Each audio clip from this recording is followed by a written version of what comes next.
Alright filmmakers, Christian Schuh here, and let's cut straight to the chase.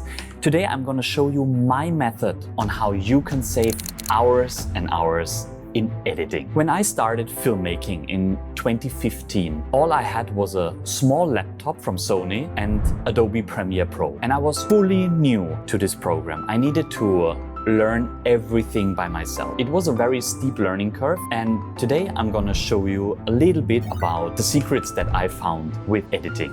So let's go straight into it. Maybe the most important point for me is actually it starts before you even open Premiere Pro. After I've come back from a shoot, I have a lot of files. I have a lot of files on SSDs, on SD card, on micro SD cards sometimes when filming with a drone. And all of this needs to be organized. And this organization is super important. And I will tell you why. Okay, so first of all, I will put all on one SSD and then I will name these files. I will start with one file that is usually called like the project name or the date of today when I film. And then I will put all of this inside. I will go one level deeper and I will name the next file according to the main camera I use. In my case, mostly I use a Sony FX3 for filming every day. So I'll use this name to name the file as well, Sony FX3. Or it depends, sometimes I have more than one camera, so I will use the main camera and I will name it main camera, a tripod, if there was one on a tripod and another one on a jib or another one on a slider. I will name them accordingly so I remember which camera has which footage and for all, which file has which footage. Super important for me. Okay, however, after I'm done with this, I recorded some audio, then I will use another name, another file, and name it like Zoom audio recorder or audio, just like that. And I will put all the audio files inside. So they are really, really well organized. Another file with assets where I have like sound effects, visual effects, lower thirds that I did with another program before or after that, or just pictures that I need to show or other small clips that will be assets. After this is done, then only I will open up Premiere Pro and drag and drop this structure into my Premiere Pro media browser. And this is so powerful in my opinion because you can directly, the same file system like on your SSD will be as well in your Premiere Pro and you can start editing directly. Now let's get straight to the next point that is also very important. Let's say you started with your project in Premiere Pro. I do something first that I call global adjustments. You start with your project and you need to think very, very good. What scene settings, what sequence settings are you using now? What aspect ratio, color space, are you using Rec. 709 or Hybrid Log Gamma or another one? What is it that you need for this certain project?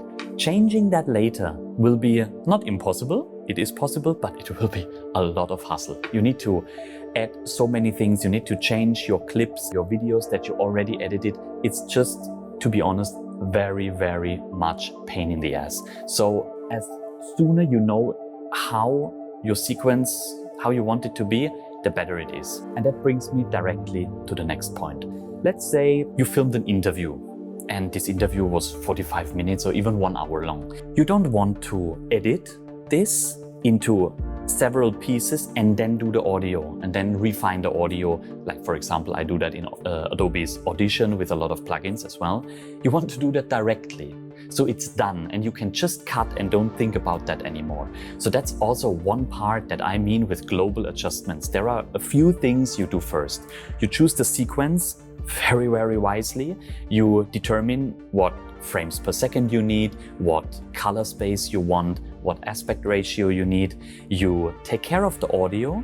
And then the last thing, what I say global adjustments, you actually do later only, but I just want to tell you now, everything regarding color, color grading, color correction, you also put in so-called adjustment layers. You make a new adjustment layer and put that all over on top because it's a lot easier to adjust the color globally for the whole project than for each clip. And if you have same cameras or similar cameras which have same color, space, same sensor, like for example, I mostly film with Sony cameras only, they will be easily adjustable to each other as long as you know what you're doing. One more thing when it comes to this color grading and color correction, where I use global adjustment layers. I have a few clients where I more or less always film a very, very similar setup.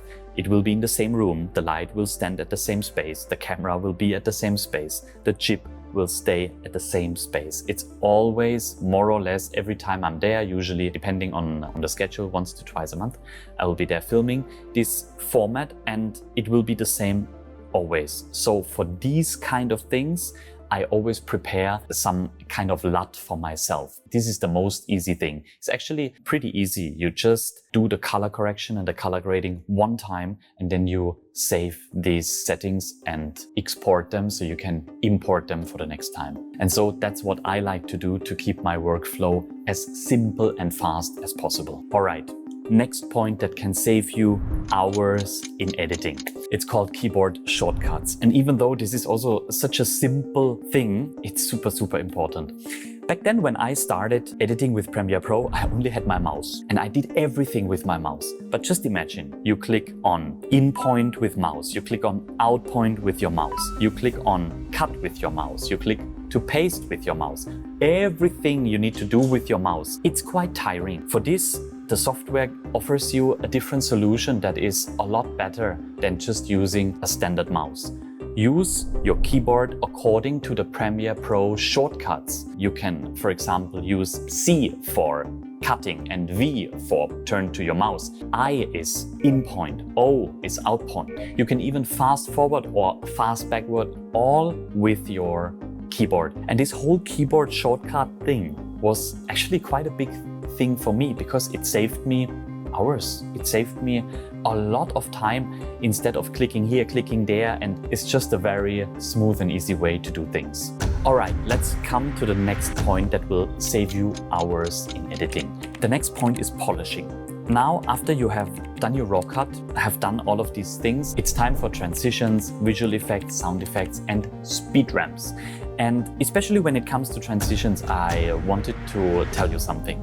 When I was starting out with editing, I put a transition into everything. Yeah? Everything was transitioning from A to B, from this with a cross to that, with a fade out and a fade in and this and that. Okay, let's be very honest.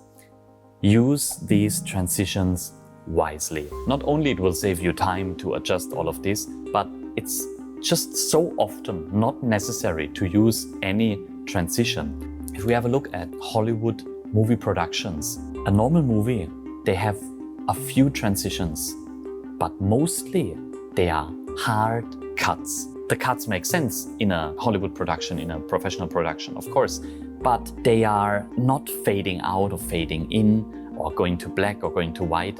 Yes, we have that sometimes, and definitely not all the time. Use them wisely, use them where it fits and not where you want to fit it. Sound effects and visual effects is a huge topic. I wouldn't even know where to start now in this saving you hours, because for sure you can save hours in this. I'm used to save hours by not doing my own visual effects. I have people I rely on. They are really, really good in visual effects and they help me to achieve what I want to do. But at the beginning, the basics you need to know. I always used Adobe After Effects for these things, but if you think Premiere Pro has a steep learning curve, Adobe After Effects is a different world. It is a lot more to do, a lot harder to achieve this kind of professionalism. The next point that I want to talk with you about is speed ramps. Speed ramps can be used very nice and very clever instead of transitions. When you are filming speed ramps, you need to have the speed ramp in your mind already. Usually it won't fit if you just decide in editing later on, oh yeah, now I do a speed ramp and there you go. It should be thought about before you actually film what you need to film, and then you plan it accordingly so you can fit the speed ramp perfectly into this video. All right, coming to the last point of my method, saving hours and hours in editing for you. After you've done with all of this, you hit render. And I can tell you from my experience, the first render will never be a good one. You will render that and you will have to watch everything again. You will see where you have a little bit of short mistakes, where you set your key points maybe right or maybe wrong, where you move in digitally, but there is still like 2 or 3 frames missing. So after you are done repairing this, you render again and you watch it again and you see again until you are really happy and until you are satisfied with your product, with your finished video. I truly hope I was able to help you on your filmmaking journey. If there was something in the video that you've liked or that helped you, please also help me and like my video and comment on it below.